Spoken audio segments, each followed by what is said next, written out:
Welcome again. Have you ever been surprised at how rich and diverse the Gospels are?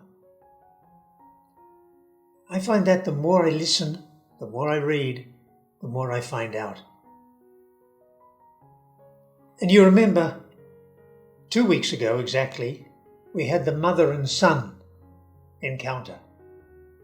Remember, Jesus was lost for 3 days, and poor old Mary and Joseph, in panic, searched the city of Jerusalem until they finally found him in the temple, sitting with the doctors of the law, listening to them and asking them questions.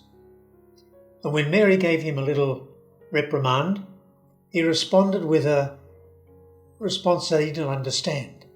Like, why all this fuss? Didn't you know I must be about my Father's affairs? But at least he did go back to Nazareth with them and lived subject to them. And that helped make him the man he was. Now, today's text, we also have another mother-son encounter. This time, Mary and the family have heard rumours that Jesus had lost the plot.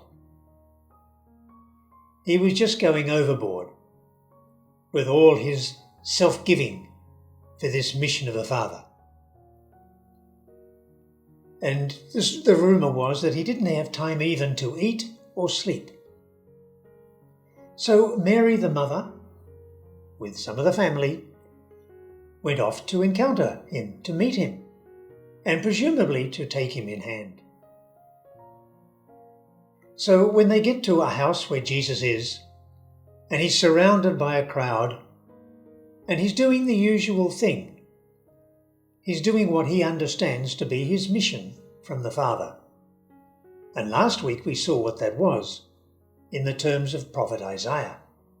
Remember, he read from the book of Isaiah, or the scroll, and said, "The Spirit of the Lord is upon me. He has anointed me, and he has sent me to preach the good news to the poor, liberty to captives, new sight to the blind, to the downtrodden freedom, and to proclaim the Lord's year of favour."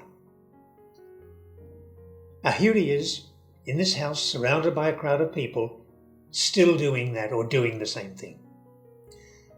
And Mary and the brothers and sisters can't get in. And so Mary and the brothers and sisters send in a message, saying that they're outside and they would like to speak to him. So again, Jesus makes a strange sort of response.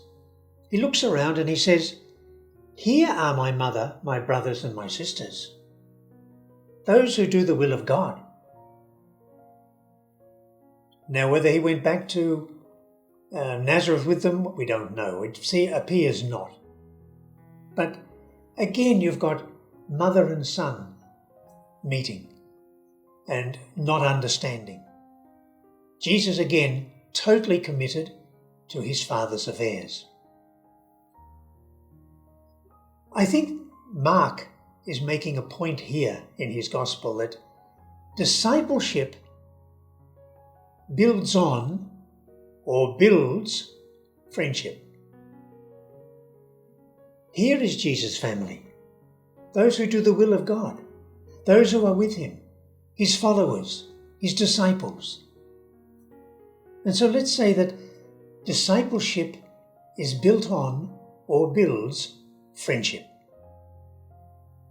And we have Jesus in another text saying, "I don't call you servants anymore, I call you friends," saying this to his disciples. Yeah? And of course, friendship requires a little time. A friend is not just someone we go when we are in need. A friend is someone we go to because we want to, and probably because we have something to give. So let it be the same with us who are baptized and therefore disciples of Jesus, to give him a little time, a little prayer, a little awareness consciousness of His presence in our lives and in our world. Okay?